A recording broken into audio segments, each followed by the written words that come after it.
Hello, everybody, and thank you for joining us. We are live from Victoria, BC, Canada. It is much like fall here today. I can't believe it. We are in July. We had plus 28 last weekend, and now we're at 12 or 13. So, why am I talking about the weather? I don't know. I don't know. It's on my mind. I want my summer. So, today's show is going to be really, really fun. And thank you for joining us. I had a reschedule for technical issues. So now we're back on track and we're flying high, and it's going to be rad. It's going to be even better than before. So, my guest today, let me talk to you about her. She's phenomenal. Her name is Alexandra D'Arcy, and she is a professor of linguistics and the director of Sociolinguistics Research Lab at the University of Victoria. So just up the street from me.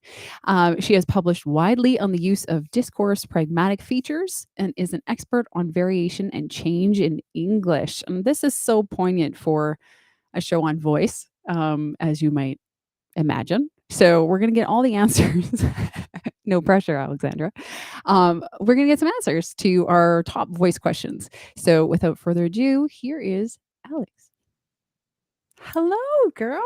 Hello, hello. Well, this is awesome that we're meeting, and I just have to say, I love your background. It's the perfect Zoom/Restream background. So nice work. Is it? Oh, well, thank you. It is. Everybody's got their books in the background, and I just think, like, why not? Especially when you're a linguist. Like, let's have our books in the background because words are a thing. So, Yeah, books, but I don't know if you know, there's also a giant bottle of beer on the counter, right? Awesome. Here. I knew we were going to get along, and now I'm sure of it. No, because how many profs carry beer? But this is from a local brewery, nonetheless. Okay, yeah. This is for local superstar, Levi, who came up with the word Levidrome. When you have a word that you can spell it two ways and you get two different words. So we have regal, lager, which is lager is regal. Backwards. I know. Oh, you're kidding me. So it's called a Levidrome. Levidrome. Yeah. And so Philip's made Levidrome beer, and Levi's dad, Lucky Bud, who's an alumni of the University of Victoria, gave me this. Oh, that's so cool. So Did he come up with the name? Is that what happened? Like, it wasn't named before? No, he couldn't find a name for it. And he felt that it was a very important linguistic phenomenon, and he wanted it to be named. And so he came up with it. And William Shatner is fully on board, follows him on Twitter, and feels that Oxford English Dictionary needs to incorporate the word. They haven't included it yet because they want proof that it has spread and that it's widely used. And it is. It's used all around the world to refer to exactly this phenomenon. Oh my gosh. William Shatner. Like, yeah. Wow. I don't know why that makes it even more top notch, but it certainly does. So, wow. Way to go, Levi. That's awesome. Hey, you know what? I'm loving this conversation already. You never know what's going to happen live, and that's why I do it live. So this is awesome.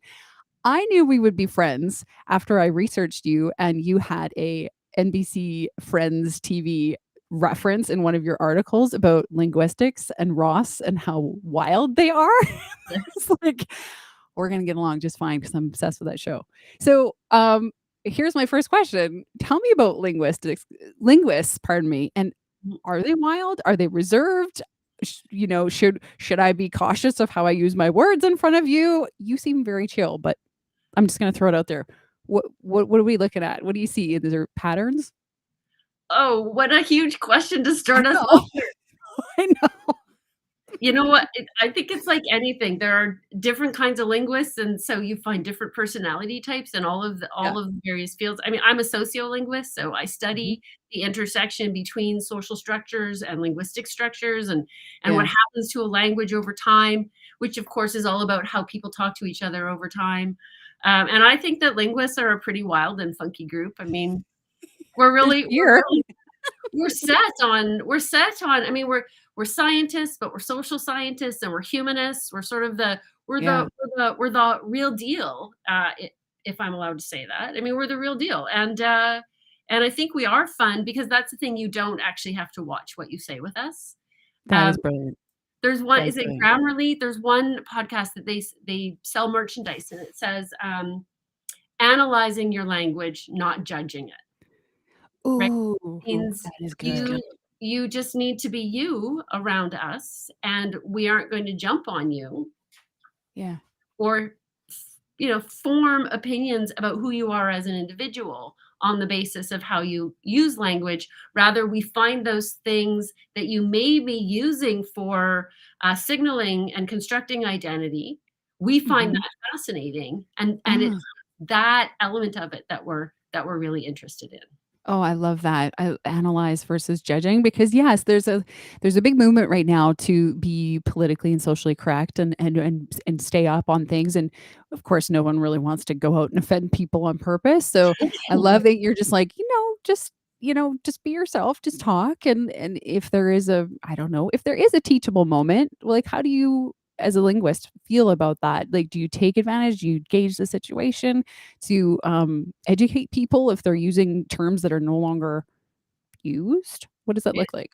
Yeah, yeah. Well, so personally, I believe that we bear a responsibility, right? I Mhm, mean, when when you know that something is happening whereby an individual or a group is being marginalized or trivialized, um, um, you know, prejudiced against, like when those things happen in the moment, I feel that we do have a responsibility and an obligation. Like we talk about a principle of error correction, which is that there are mhm. lots of ideas that float around about the way that people use language and what it means about them as a human being, as an Yeah. individual.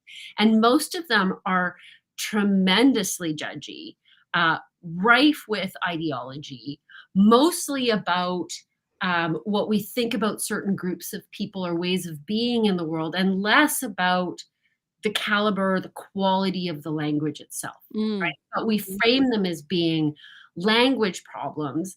And because we frame them that way, it allows us to feel okay about judging people. And there's a lot of Mm. misinformation that floats around about language. So if I can find a way to do it such that I'm also allowing a person, if it's appropriate, to Yes. save space, then I absolutely do try to find ways I love that. to inject an alternate perspective into the conversation. And Mhm. sometimes there just isn't a way to do it, or raising something is going to be highly problematic. So you do sort of have to play it by ear a little bit. But Yeah. I do believe that when you know that what someone takes to be truth that is actually ideology, and it's wrong or it's misinformed or Mhm. it reflects a view that's no longer held, then Mhm. I think we do have to Mhm. share a different way of seeing things. Mhm. I love that because, I'm seeing and I know this is TV, but the reboot of Sex and the City, there's been a lot of shame written into the script about correcting the girls that are, not in the know when they go back to university and they're 50 somethings and they're not in the know of the latest changes in language. And I just felt like, oh, I understand we have to change and move forward, but the shame part, I love that you said, they need to be able to save face too. They're not trying to be offensive. And so we're going to gauge it moment by moment. And it is an obligation and a responsibility if we can do it in a nice way. Right? Yeah. Am I understanding that? Yeah. Great. Yeah. I mean, there are some things, right, that are just downright sexist or racist. Offensive. Those things are highly problematic, right? And in those cases, Yeah. that's a different one, right? But if it's Yeah. someone saying, "Oh, I just hate it. I hate it when um, uh, kids these days." Right. Right. Like, so if this is about voice, right? So I hate it Yeah. when the kids these days sound like they're always just really tired and they can't, right? Well, in that you're like, well, really Yeah. though, because is that what's happening? Because let me tell Yeah. you a little bit about what's going on there. Because that's Yeah. not about being lazy. It's not about being No. frivolous. It's not about not wanting to be taken seriously. So let's reframe some of those conversations. Mhm. Those are harmful, don't get me wrong, Yeah. but they're a different kind of harmful. Yes. Yeah, Yeah. yeah, you're not going out well, maybe you are trying to be offensive, I don't know, but you're right, there is a lot about the sounds we make and what it says about us and what people take from it and because of their own ideology, they think about us, and I have so many questions about all of this stuff, and I hope you're ready for some big guns here. 'Cause, Well, but yeah, I just, yeah, why we talk the way we talk. I think it's really, really interesting. And some of the things that I wanted to pick your brain about are um, some of the sounds that we make. So, for example, the tired sound, the vocal fry sound. I'm sure you have some thoughts yep. on it, and it's a big one, especially around the females and probably the younger population where we are judged for it, and Mhm. it's not taken very uh, I don't know what the word is. It's not received very well. So, is there anything you can share with us from your research on why A, where did it come from? Why are we doing it? And B, what does it actually say about our sounds when we make those sounds? Mhm. Mhm. Mhm. Okay, so lots and lots of layers in Of this course. question, right? I mean, like Yeah, like anything, right? of Ask an course. expert. They're never gonna go, "Well, that's really straightforward." Um, Exactly.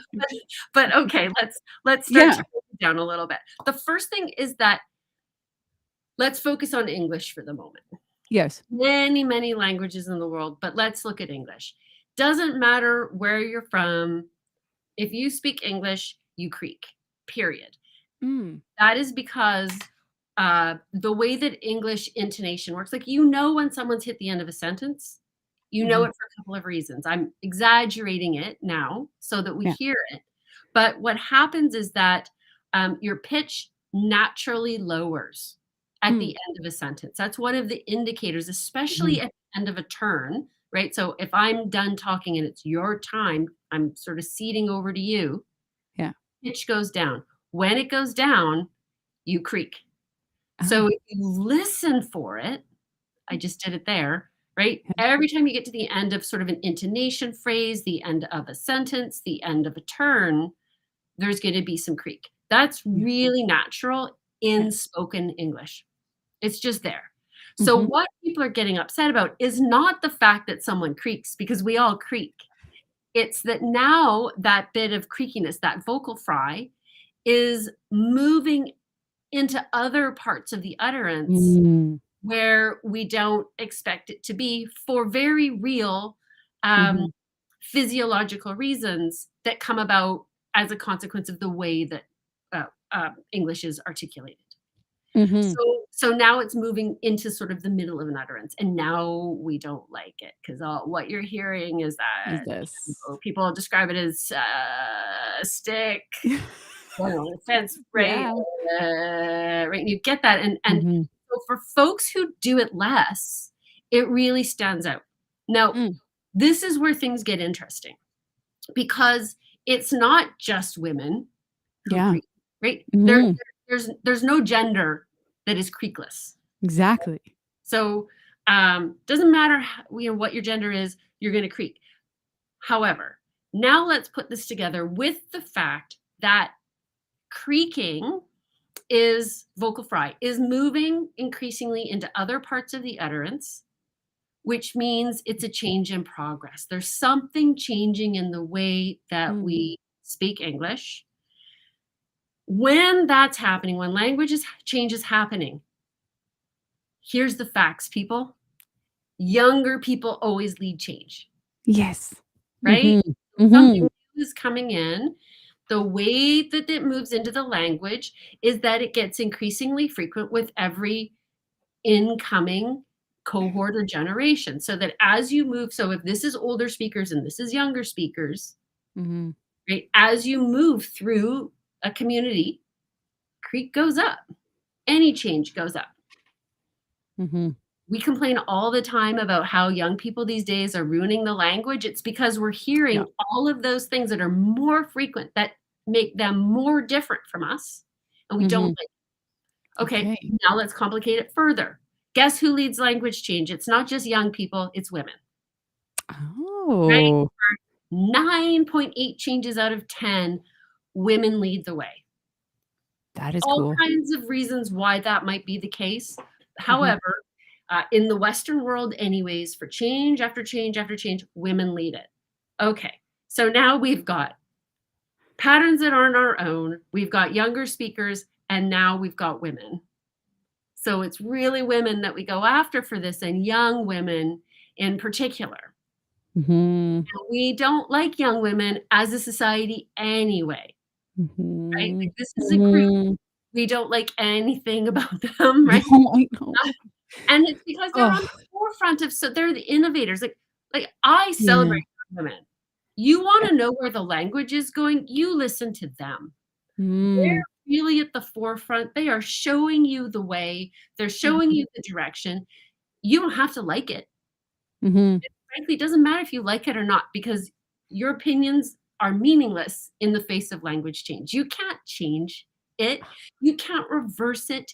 You can't counter it by sheer will, right? No. And so No. we end up really dogpiling on younger speakers and on young women in particular for doing things that really bother us. And the reason Mhm. we notice it the most with them is because by being younger, they do it more, and by being women, they do it more. So we pick on them, Mm. but other genders are doing the same thing. So we Wow. really need to be careful about trying to disentangle, is this really about young women? And is this really a bad thing? So now Right. English has creak. We're moving it into new places. Yeah. There are languages in the world where that vocal fry quality Mhm. is, I'm going to use a big word here, it's phonemic. And what that means Mm. is whether you fry or not, whether you have the creak or not, actually changes the meaning of a word. Right? Oh, okay, So yeah. think about like Chinese languages, or Mhm. there are some African languages, Bantu languages have what's called tone. So Mhm. whether, with you take a vowel and you go ah or ah mean different things, Yes. right? Yeah. All Yeah. you do is change that tone. Okay, there are languages where putting that creak on changes the meaning in the same way, Oh, right? wow. It's a little Mhm. like if you say bat versus mat, you Right. Yeah. change the sound, Yeah. right? And in fact, Yeah. bat, mat, pat, very, right? Very different for Mat, us. vocal Yeah. cords going the whole time. Mat, Yeah. the sound comes through your nose. Bat, it comes through your mouth. Pat, the only difference between pat and bat is that for that first sound, you stop the vibration on your vocal cord. That's it, right? But Oh, very yeah. distinct changes in meaning. So there are Yes. languages that use creak in that way. So where we get caught up and we go, well, creak is going to ruin your vocal cords. No, Right. right? Makes Really? you sound stupid. No, it doesn't. That Oh. is social evaluation Right. that we are Yeah. laying on.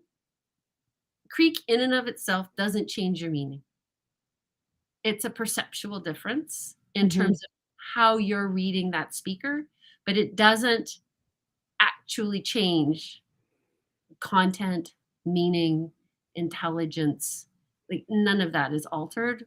It's all there, but it's altered in our minds, but it's Yes. not altered in reality. This is so fascinating to me because in the world of voice, creak is like, you're not using your breath, and I'm guilty of teaching that way too. It's like you're not using enough breath to make the vocal cords, but maybe there's a reason. Maybe what is the reason behind so much extra creak? Are we just tired and stressed and therefore there is no breath? Like, is there something Um, that we can point to?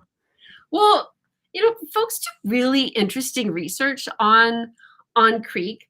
One of the things, okay, so creak does all kinds of work, but one of the things, and this is why I love language, right? I Because there's love all it too. We'll just meta talk about creak the whole time. stuff I know. So what's going on here? But one of the things that we know is that sometimes when you creak, you're doing it to, a linguist would say, mitigate authority. In other words, Oh. you are making a claim, but by making the claim while creaking, you are softening the assertion, which is a very cooperative principle in in a communicative exchange, Mhm. right? And there are Mhm. times when it is appropriate to say, I Mhm. know what I'm talking about. And there are times when it's more appropriate to No. say, I know what I'm talking about. Wow. What a difference. Even just those 2 sentences you just displayed for us, different mood coming off that. Yeah. Yes. Wow. So we think that it's not doing anything, right? We think maybe Uh-huh. you're being lazy, you're not pushing enough air through, you're not sitting Uh-huh. up properly, and so the Uh-huh. air isn't moving as it should. No, Uh-huh. you are actually communicating something meaningful when you use it. And not all listeners are part of that community where that meaning has been codified and agreed upon, not overtly, but through our practices, Okay. Yeah. right? So Mm. here's an example. I love it. Go My for it. niece is a younger woman, still in Mhm. high school. She and her friends love fake eyelashes, like love them. And I don't know what they spend to have them on, right? Yeah. And my mom, her grandma, hates them, right? Thinks that Ah. says she looks like she has caterpillars on her eyes and just really doesn't like Yes. them, right? Is Yeah. very judgy about them. Yeah. And I said to my mom, that's okay. You don't have to like them, but she's not wearing them for you. Right. Like, you're not the target audience. Right. So when we begin to judge younger speakers, and there are things about their speech that we don't understand, we can sit on our high horse and say, okay, look, they're not talking to me the way that I need to be talked to, that I expect to be talked to. They Yes. don't understand this communicative context, and so they're using language inappropriately, which signals to me that they're unprofessional or immature or Mm. uneducated. Right. A different lens is to go, okay, this person's been acculturated in a different way. And what we have here is it's like a communicative barrier between us. Yeah. And they're not doing these things because they're trying to sound unprofessional. They're Right. doing it because for them, they're actually signaling something meaningful in talking this way. Right. Right. And part of this, part of learning how to talk in different contexts and to different audiences with different interlocutors is learning all of the cultural norms and mores around what's right for this setting with this audience versus what's right for this setting with this audience. It's a little like Mhm. learning, when is it okay to wear the extra heavy eyeliner, and maybe when do I want to draw it back, right? Or Okay. when Yeah. do I have a lot of hairspray? When do I not? Mhm. When do I don't know, when do I wear my really funky colored socks Yes. or my pink blazer, as opposed to when do I not? Like, these are all Yes. part of like learning the rules around it. And Okay. sometimes for younger speakers, they just haven't acquired all of that knowledge Got yet. it. And they're Got building. it. Got it. I was just about to say, like, what is this? I'm a Pollyanna, so what is the solution? But maybe there isn't, and that's okay. But is it a matter of we just need more communication, more dialogue between the 2 groups, if you will? Because is it about, the younger people, let's just say, with the creek, um, do they need to change their voices when they talk to other people? Or is it about the older crowd, let's just be really generic here, need to be okay with the creek? Is it a bit of both? But you just kind of spoke to that. It's like, okay, I mean, it's a little bit of different both, right? scenarios. Yeah, Yeah. it's both. I mean, Yeah. there's stuff that is totally appropriate for using with your best friends. And it doesn't matter, Totally. what your gender is. There are things that are appropriate for sitting around, Yes. BSing, telling stories, Right. sharing life, building solidarity with your friends. Yeah. Then there's what's appropriate in the larger family context. Then Yeah. there's what's appropriate maybe if you're sitting in a public restaurant. Then there's what's appropriate if you're in a classroom. Then there's what's appropriate if you're in a job interview. Like, all of these are different settings Mhm. that Mhm. ask for different performances from each of us. So what's really important here is coming to that realization that these are performances Right. and that Right. they are different settings and contexts that require us to draw. We have the same set of resources, right? Like really, Mhm. what is communication? It doesn't matter if you sign or if you speak, or if you Mhm. write. You have this this repertoire of features Mhm. that you can draw upon. Actually, I sometimes talk about this in class like a hot potato bar. Remember those? Like those are Yeah, kind of I right? But I you go out do. and you've got and you have all your different Yeah. topics that you can select from. And sometimes you really need to draw from this end, and maybe it's less appropriate to draw from this end. And then other times Ah, the whole thing, or you pull in differential ways. And right. that way of pulling, yeah, it's the same set of toppings, it's the same set of features, but you Mhm. pull them together in different ways depending on all of those elements of setting and scene. And so, I think I have no basis on this, okay? So I Okay. know here is the Love it. expert, but Yep. I really we hate change, and it doesn't matter if it's I language, do. Yeah. music, Yep. style. Like, my mom all upset about the extended eyelashes, right? Like, that wasn't a Yeah. thing. It'll be fine. Yeah. She's not gonna do it. She doesn't have to. But there's all of these things that we never really like what the younger generations are doing because 'cause they're different from what Yes. Yes. The there's a music, the language, yes. everything, right? How long or short your hair is, all of these things. How much nail polish you wear, right? Like, I actually had a Yeah. student say to me he was looking for purple nail polish and he couldn't find it, so I found him some, right? Like, Yeah. I'm not wearing purple nail polish, but he wanted it, so we got him some, right? Like, It's it fine. we do these things, but where I'm going with this is, there was a time for us, a point in our evolutionary background Yeah. when change was dangerous. Mhm. Right? Like, human beings fundamentally recognize patterns, Yeah. and pattern preservation generally means safety, and pattern perturbation meant danger. So I have Oh. no basis for this, but a part of me wonders if it's a little part of our lizard brain that just clings because we don't like it when things are different from how we Yes. do them. We don't Yes. like it from how we know them. So I think language Mhm. gets carried along with this. It's the Okay.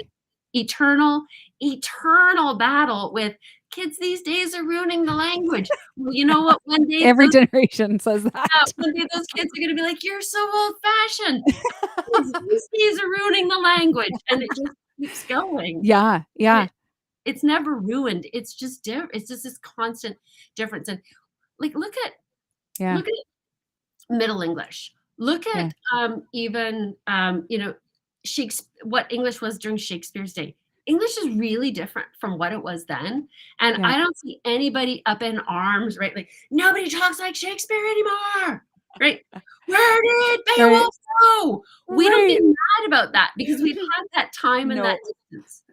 But we got through Right. these different stages the same way we're just in a micro evolutionary step, right? If you think Wow. younger now, Yeah. but you stretch that out, that's Old English to today. Oh my gosh. This constant flow. Oh. And so the language is built to morph and change. Like, that's what the point is. Okay. That's what Um, language does. I there's mean, some yeah, there's some beautiful comments in the chat room, so I wanna bring them to your attention. Andrea King says, "Fascinating." She loves what you're talking about, which is super rad. Heart. And this guy, I know him. We just actually met him a few minutes ago. oh, Um, Sean Mitchell says, "I wonder if these little modifiers like vocal fry help like-minded people find each other or find safety in groups. Maybe yeah, a lot like the surfer lingo or valley girl lingo of the '80s." What a cool point. What do you have to say with that? yeah. I mean, yes. Yeah. Yeah. Yeah. I mean, when you do this and you have people who understand it and what's happening, it's very, very powerful, and Mhm. it's very bonding, right? Mhm. I mean, I can think of I remember someone once, I lived in New Zealand for a while, Oh, cool. and, one of my, friends was Maori, and we were talking once, and she did this to me, and I didn't know what it meant. Mm. But she just sort of lifted her chin. And then later on, her partner said, who wasn't Maori, she said, "Do you know what that meant when she did that?" And I was like, "No." But it turns out that that was an indicator of solidarity. Like, I'm with you and I agree with you, Oh. but it was really culturally specific. So But then once I realized that that's what was happening, so like it helps sort of bring you together. So that Mhm. then when she did it to me, we were able to have this shared moment in a Right. conversation because we both understood what was being communicated in that moment. Wow. So, and language is very, very powerful Yeah. as a tool for identity expression, Mhm. right? And our identity, of course, moves in different moments throughout our Mhm. day, constantly, right? Mhm. And I think of this work by a colleague of mine, Rob Podesva at Stanford, and he followed this one man. You can imagine what the ethics protocol looked like on this, but he followed this one man through a range of settings in his day to day life, right? So it was like Okay. now he's at work, he's a lawyer, and now he's at this family gathering, and now he's at this dinner with his friends, and it's a group of gay men, and now all of a sudden he's doing lots of falsetto, right? And so Oh. falsetto is less present when he's in his lawyer persona, but now when Yes. he's with his friends, more falsetto is coming out because it's that way of him saying, "This is who I am in this crowd." Oh, wow. And we use language very much in that way to help build solidarity, to help mark shared experience, shared perspective, shared viewpoint. So yeah, I mean, when we think about the Valley Girls, we think of something really specific. I mean, the Yes, Valley we do. Girls are a really interesting case, right? Because Yeah. the original Valley Girl, of course, was a group of girls from poverty, right, from the San Fernando Valley. Mhm. The whole idea of who the Valley Girl is has really morphed. It's a very salient cultural icon in North America. You leave Mhm. Canada and the US, people don't necessarily know what you're talking about when you talk about a Valley Girl because it means Oh. different things in different places. But so the Valley Girls start out in the 80s Mhm.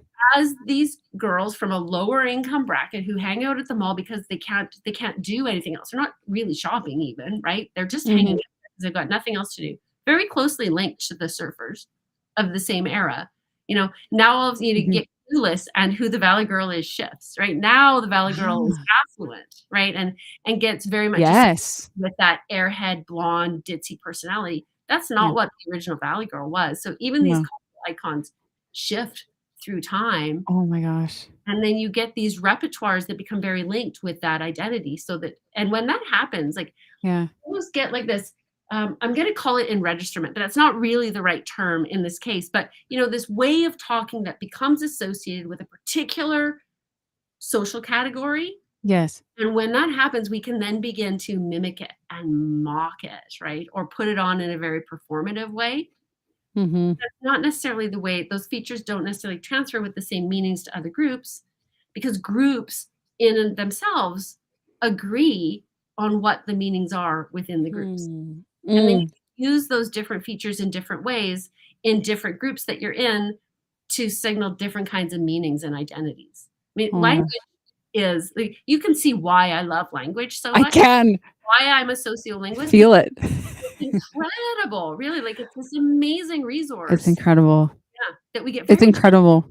but there's a lot Yeah. of work going on underneath the surface. There's a lot going on. So one of the things that comes up for me with voice is that some of my clients I feel like I'm 6 different people and what's my actual voice and what do I do here? And what I'm getting from our talk, which is I could sit and I'm going to sign up for your lectures because I could sit and listen to you forever. My goodness, it's so fascinating. But what I'm getting from it is that let's just take it a step back and look at it like wardrobe.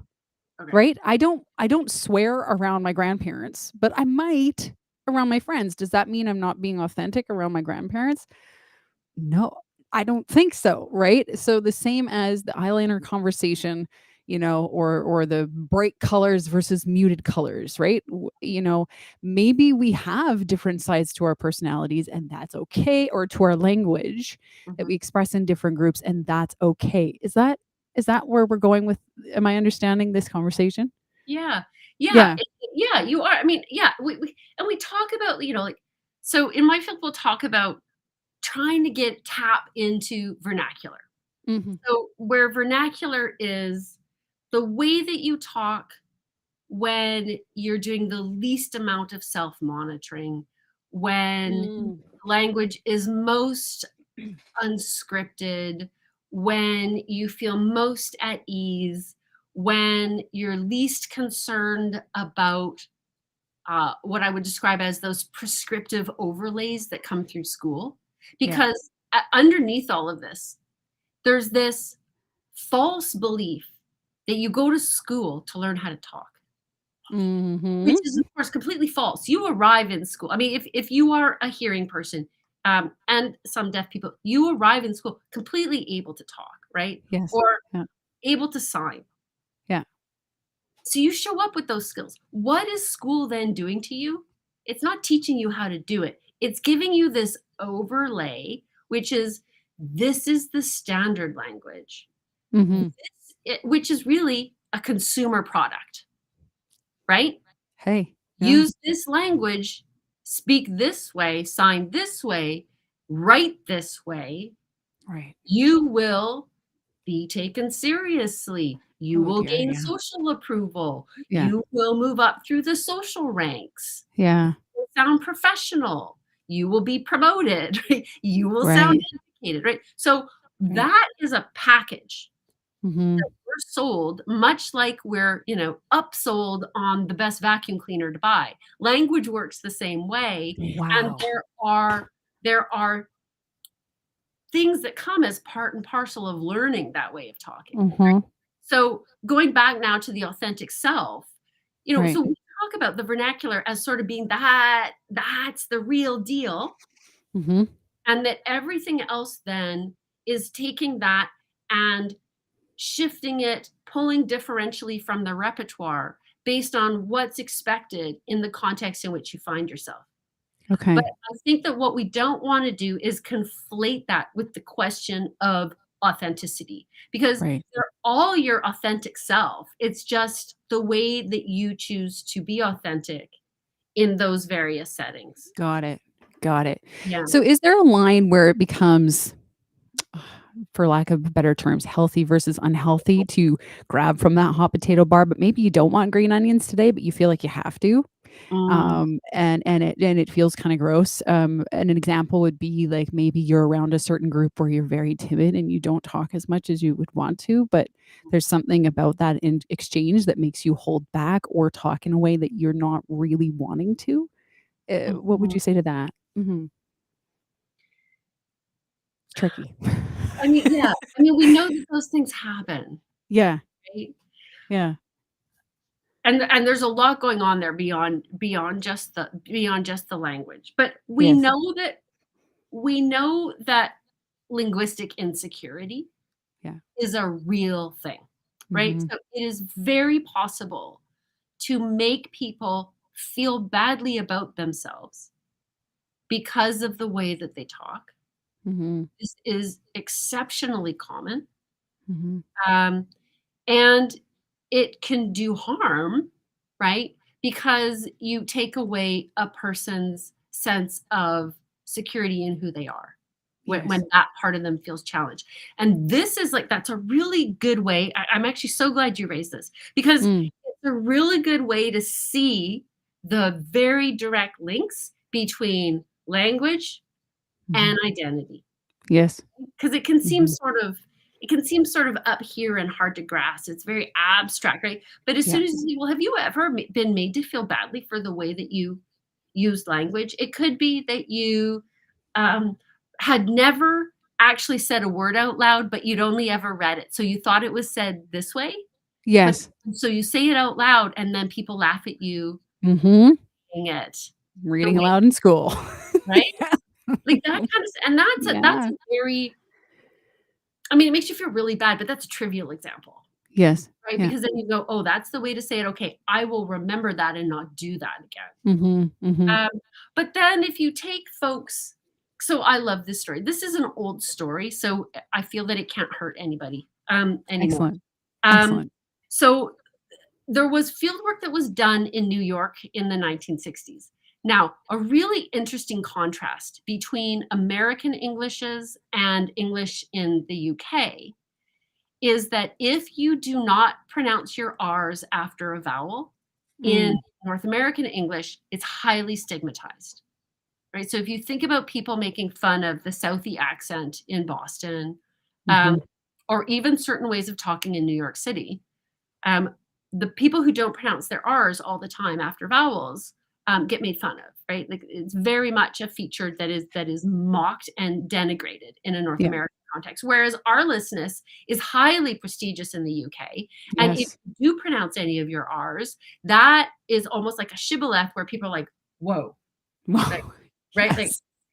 Yeah. you are from a crappy town, you are from a crappy part of town, you are Wow. uneducated, you right, like, there's a lot of social stigma that goes with it, so it Yes. operates in different directions. So now let's go back to New York. So here's what Mad Men got wrong, right? In the Mhm. 1960s, English in New York City was highly variable when it came to those R's. Really? So some people lived in New York and other people lived in New York. Oh my gosh, yes. Yeah. Yes. But in Mad Okay. Men, everybody was fully rhotic, which is totally bogus because it wouldn't have been the case at the time. Oh, they should have checked with you guys. I know, they got You a lot right. guys and gals. They got wrong. Now, so this one man that it's sort of the founder of my field in North America anyway, and he did this huge study in New York City, and he was getting people to talk in a whole bunch of different settings. So he would have a casual conversation with them, trying to get them to Mhm. tell stories about their lives. And then he had them read a passage that was sort of a Mhm. series of children's fairy tales and stuff.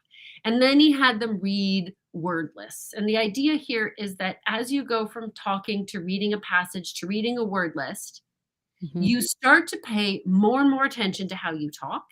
So you Mhm. tap more and more into people's ideas of what good talk is, what proper Mm. talk is, right? Mhm. So he's having this conversation with these women, and then he has them read this passage, strawberry shortcake cream on top. Tell me the story of my sweetheart. Mm. Right? So strawberry short cake. So there's the cream. Uh, yeah. Tell me the story of cream on top. Anyways, there's a couple of places where there's that R after a vowel. Mhm.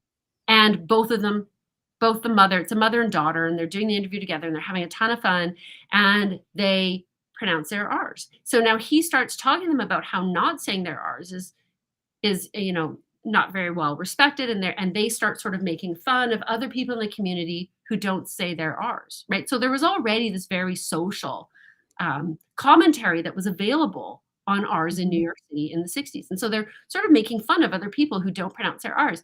And he Wow. says to them, "Oh no, you don't always do it either." And they're immediately horrified. "Oh no, we do." So he plays back the clipping and Yeah. they hear themselves not doing it. So now all of a sudden the narratives start coming up, Oh, right? Which yes. are about Yeah.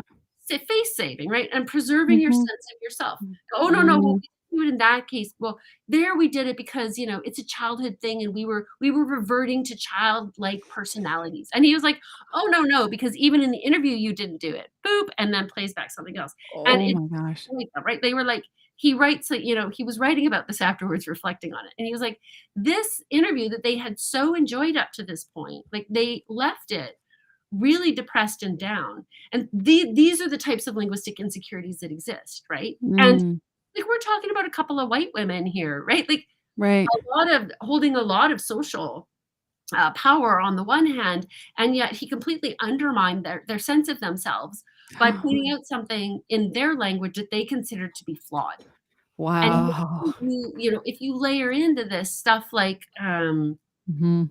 what happens in African American language, and you find out that kids are just getting shuffled off into remedial education classes and being sent to speech language pathologists.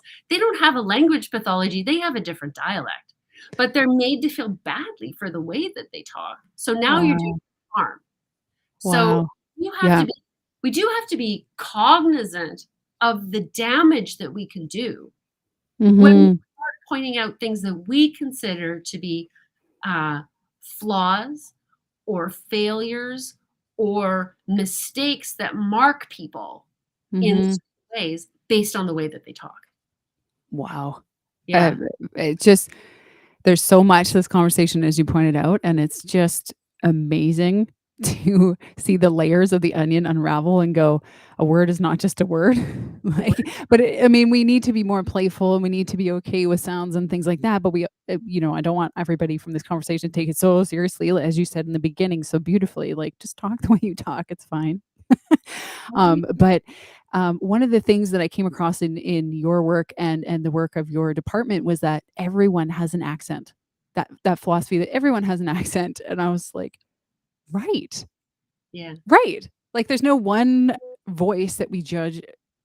At least I don't think so. That we judge everything against, because, as you so beautifully pointed out, the R's between the Britain and here, right? Different. Which Yeah. is there one right, one wrong? I don't think so. Right? Uh, Fascinating. yeah, it is. But so yeah, I mean, the whole accent question is really interesting anyway. And Yeah. it really depends on, I'll put it bluntly, it really depends on where your roots are in the British colony, right? Like Yeah. if you're an English speaker, Yeah. what kind of colonial context did your English emerge in, right? So Yeah. here we are in Canada, this settler colonial society with very tight links still to England and the British Crown. And so we revere, we look up to Mhm. received pronunciation, the Queen's English, and we think about that. That's a good English. Now, we Yes. will judge English speakers as being less funny, but we also judge them as being more intelligent, right? Like there are these Mhm. ideologies that get packed onto um, national and regional varieties, right? And that is very much the case here in Canada. I mean, Ontario to BC, Mhm. um, urban Canadians more or less sound the same, and that's of course a direct result of settler colonialism and the way that the English developed here. But then you can look to the East Coast, and now their speakers tend to sound a bit different Yeah. there. There's the block of Quebec in the center, Mhm. very different settlement patterns on the East Coast, and we do have attitudes about those speakers when we hear them, Yes. right? Yes, we do. And Yeah. then you think Wow. about the ideologies that get layered on if you Mhm. are not a first language speaker of English, or you're a first language speaker from places that we deem somehow less than. So you get these really racialized ideologies about varieties of English, Wow. right? So Mhm. there's a hierarchy, Yeah. and that's not about how good the language is, right? Like those varieties are all equal, right? Like scientifically, Mhm. there is Mhm. nothing that sets them apart. Mhm. Where they do get differentiated is in the ideologies that get layered on as a consequence of what we think about people from those places, Oh my gosh. right? So yeah, Yeah, I'm they getting aren't that. funny, but they sure are smart if you Wow. receive pronunciation as your variety, Right. right? So is judgment just it's there, and I mean, we all must do it on some level, whether it's to ourselves or to others. So what I don't even know where I'm going with this question, but, like, should we just get okay with we might be judged for our voices, but learn and be open-minded as much as possible about ourselves and other sounds? What would you say to that? Yeah, yeah. Again, it's really Big complicated, one. right? I mean, Yeah. I so here's where I'll go with this. Mhm. Um, Here in Canada, right, Mm. as a white middle class educated woman Mhm. from sort of the general normative Canadian English uh, uh, region, Mhm. I know that there's not too much that's going to happen with my language that I'm going to get judged on. I 'Kay. know I'm going to get judged for saying like. I know I'm going to get judged for using vocal fry. Yes. I know I'm going to get judged if I use uptalk, and I know I'm going to get judged more harshly for those things than a colleague who's a man, right? Mhm. All other things being equal, Mhm. I'm going to be judged more harshly for that Mhm. because I'm a woman. Mhm. I know that, and I'm okay with that. And I nonetheless do make attempts to modulate Mhm. what I'm doing based on context, based on audience. Okay. Yeah. Um, but I'm in a very privileged position, right? Like Right. that is privilege that gives me that ability to sort of be like, Moderate that. I Yeah, don't, or not care, and right? yeah. Judge me, Mhm. don't judge me. Yep. I'm good because I know Yeah. who I am, right? Yeah. I get that. And I'm lucky in that. And there are other Mhm. speakers who aren't so lucky. Right. And it's really, and how do I say to that person, you just accept that it's going to happen, right? Right. It's We just a can't. fact of life, so get over it. I don't Right. take that. I don't take that approach. The approach that I take is I work with all of my students to educate them that these ideologies are out there, Mhm. to recognize them when they happen, catch themselves in the moment, and Mhm. reflect critically on that to try to move themselves to a different place in that judgment, right? And I Mhm. will spend 2 weeks, in a third year sociolinguistics class teaching about language ideology. Mhm. And then at the end, I do play them those recordings where they listen to a Newfoundlander, someone who speaks normative Canadian English, and someone who has a received pronunciation Mhm. accent. I play them all three. I get them to score those speakers on, how funny are they? How intelligent are they? How nice are they? Wow. How educated are they? And every class, year after year after year, after spending 2 weeks talking about ideology, Mhm. the Newfoundlander is always the funniest. The received pronunciation speaker is always the most intelligent. Uh, and the normative Canadian English speaker is always the nicest. Every single Wow. the patterns are identical. So, and then I'd say to them, okay, look, I taught you all about this. You took the position that that kind of judgment is bad. And yet the second I gave you recordings and asked you to judge speakers, you did it. And you did it Oh in my this gosh. other class, which is not a shaming moment. It's a moment to say, this is how pervasive those things are. And this is how easy it is to fall back into those places. Mhm. And we think these things not because someone with a received pronunciation accent is inherently more intelligent than anyone else, but because our cultural icons and the discourses in which we swim Mhm. tell us that. Mhm. Right? And so we've taken that baggage on. So the message is more to think critically, to catch ourselves when we can, to course correct when we can, Mhm. right? And to say, Mhm. here I am in this moment, judging this speaker because of the way they're using language. Is that Mhm. really about them or is that about me? And that's the key. Cool. I love that. Like bringing it back as an internal focus and just Yeah. checking in with yourself. I think that's so important. There is so much to talk to you about. I'm going to throw a few things at you Okay. and you can pick one, whichever one, because we have about 7 minutes and I want to respect your time. So, there's certain things that we use in our language, like being one of them. And I know you're a super expert on that word. And that maybe it's not as bad as we might think it is. So there's that. The LOLs, IRLs, BRBs. Is that where language is going? That's another one I would really interesting to hear you dissect. And of course, there's uptalk and swearing and what that says about us. But I think those ones we kind of covered a little bit. So where would you like to go, Alex, with the last few minutes of our time? Or maybe there's another direction that you were just like, dang, we need to circle back. So I'm just gonna throw it out there. Okay. I bet I can Okay. hit both of those. Let's see. Okay. Yes, I'm girl. gonna Let's do try. it. I'm gonna Let's try. do I'm it. gonna try with Okay. the LOLs and the BRBs and the IRLs. Okay, so Okay. those are fabulous, right? And there's this Yeah. huge fear that Yeah. language is just going that way to the acronyms and the initialisms. And again, it's another thing that's ruining the language. Mhm. That is just panic. That is Yeah. linguistic panic. The thing with those is that here's the thing. I right? We Yeah. love our phones, right? We're in Yeah. texting and we're doing all kinds of things. That's its own style. That's the thing to remember, right? And Ah. what happens in texting and on tweets and stuff, it's fabulous because it's this wonderful hybrid of really casual stuff and really formal stuff. Ah. Mm. Text is where people use shall. Hardly anybody actually says shall, right? Where do you see shall for future? Like, shall I call you a cab? Right? It's very formulaic, right? And that it's a question and it's a first person question. Yeah. That's get a lot of shall. Yeah. Texting, shells all over the place. Very formal. But then it's mixed Oh. against, the LOLs and the BRBs and the IRLs, which are shorthand forms because we need something fast while we're texting. Yeah. You know, and sometimes they find their way into life, like outside of those contexts. They're Yeah. very short-lived. They're very isolated. I mean, I Mhm. use those things if I ever make the mistake of saying those out loud to my son, he Yeah. eviscerates me, right? Really?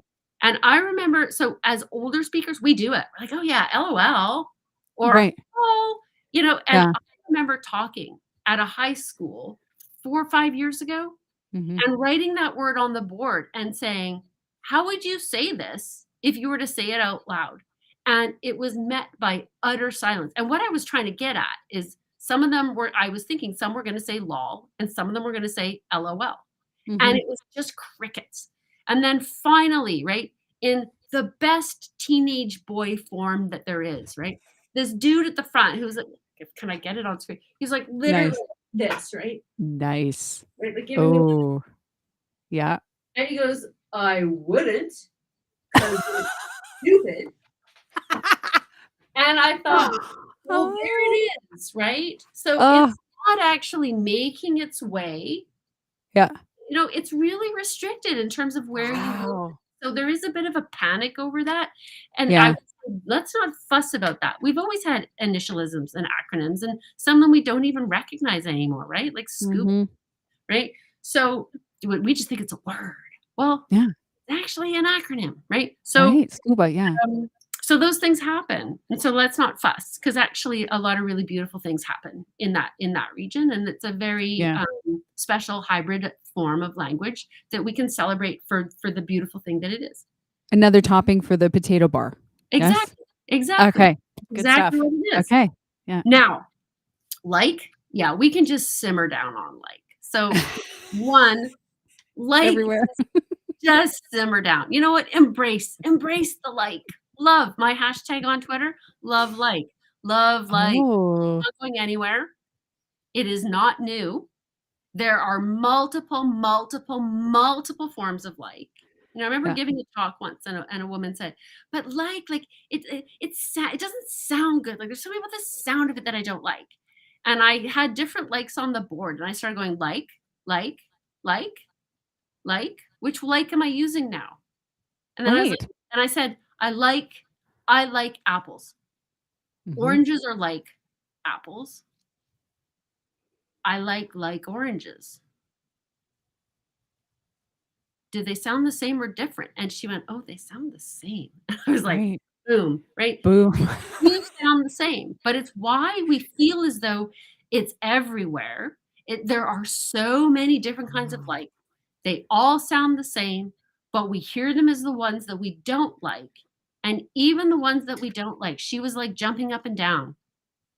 I was 12 the first time I knew somebody who passed away, like it had never happened to me. New. Mm, We're talking 200-300 years in the language. They're not that new, right?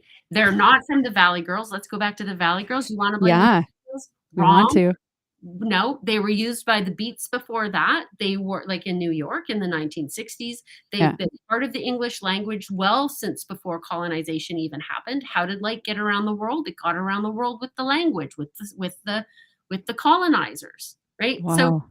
so we just need to, because like is doing something extraordinary. It is proliferating in a way that other words simply haven't, because it has the right. This is the glory of language. It has the right semantics. There's something in its meaning that is Mm, allowing it to proliferate in this extraordinary way, such that yes. there are very few parts of speech that like can't perform. That's That's what's fascinating. yeah. Can be a noun, a verb, adverb, all these things, and you're just, "Wow." I almost said, and you're just like, "Wow." Wow, and you're Right? just, "Oh, There it yeah, is. there it is. There it is." That's the quotative. That's one of the more recent ones, but Yeah. not the most recent one. You have 800 years of study on this, is that right? Your big, beautiful book that you have on the word Yeah, "like." 800 years of like. Well, like, so like is older than 800 Awesome. years. Like was in Old English. Like is as old as English is. It's a Germanic word stock, right? So Right. it's very old.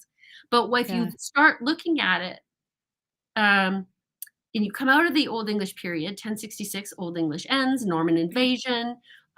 You now have superimposition of French and Latin in the context. And Mhm. right around the year 1200, like starts to grow. Wow. And what does it Yeah. do from then? Right? It just Yeah. new meanings, Spark. new positions, new jobs, like just goes. So we Yeah. think that there's been all of this change, right, since the Mhm. 1960s. And speakers these days just use like for anything and all the time, and it's just a verbal tick and it means nothing. Yeah. Wrong, wrong, wrong, wrong, wrong. Like we could talk for an Wow. hour on that alone. I know we could. That was What gonna be my direction today. what has happened is not a recent thing. If you stretch out and you look at like over the history of the English Wow. language, it's doing what it's always done. Wow. Yeah. What I'm getting there's an overarching theme of our conversation is what I'm getting is there's language changes and it Oh, morphs yeah. and the blame game is not really part of this conversation. We could blame the Valley Girls for like, but when we do a little digging, it's not them. you know, and when we do a little more digging, what's wrong with it? What so it's a matter of education maybe instead of fear of the change. Let's just dig in with curiosity of the change and see what we can learn or discover or yeah. Yeah, Oh, I yeah, love this. yeah. I Oh, mean, like's another one of those words, right? There are yeah. better times to use it than others. There Right. are better times to blast your rock music than others. Oh, I These are love the that. same thing. Yes. Oh, Alex, I could talk to you forever, but thank you so much for your hour of time. And everybody, you can follow Alex on Twitter at Lang Maverick. I love that name. That's so great. And she also has a beautiful official website, the University of Victoria. You can just Google her there and find her there. And yeah, I'm going to give you the last word. Is there anything else you want to add, Alex, before we wrap up? No, this was Got fun. it. I just think the So key fun. is to remember that language is doing a whole lot of work, and if you don't get it, it doesn't mean it's meaningless. Oh, I love that. And also, there is a link to buy Alex's beautiful book in the chat, everybody. So, one of the things that I just appreciated about this conversation is you might think a linguist is like a language police, but that couldn't be farther from the truth. It's actually, you guys are, gals and guys, are all about love and curiosity and exploration and getting into those questions and asking the whys and creating more understanding. And so I hope everybody is taking that away from the conversation that make friends with those linguists because they're actually really rad. They may be a little wild, who knows, but hey, they're rad. So thank you again for your time. And I'm going to say bye and then officially say bye to everybody else. So thanks, Alex. You're welcome. Well, everybody, I don't know about you, but I could have sat there for 3 more hours. I want to go to her lectures. You can follow Alex on Twitter, as we said, and she's totally into questions. So hey, maybe even drop her a line sometime. As for us, that is it for today's episode. You can find us at Voxsana, vocalcoaching.com. Ta-da! And we're also on Facebook at Voxsana Vocal Coaching. So join us tomorrow. Actually, we have the next episode tomorrow at 11 a.m. PDT. Pardon me, it's summer now. So that is Shauna, and she is an Enneagram coach slash life coach. So it's going to be really super cool. Another tool to unpack your voice. So until next time, have a wonderful, wonderful day.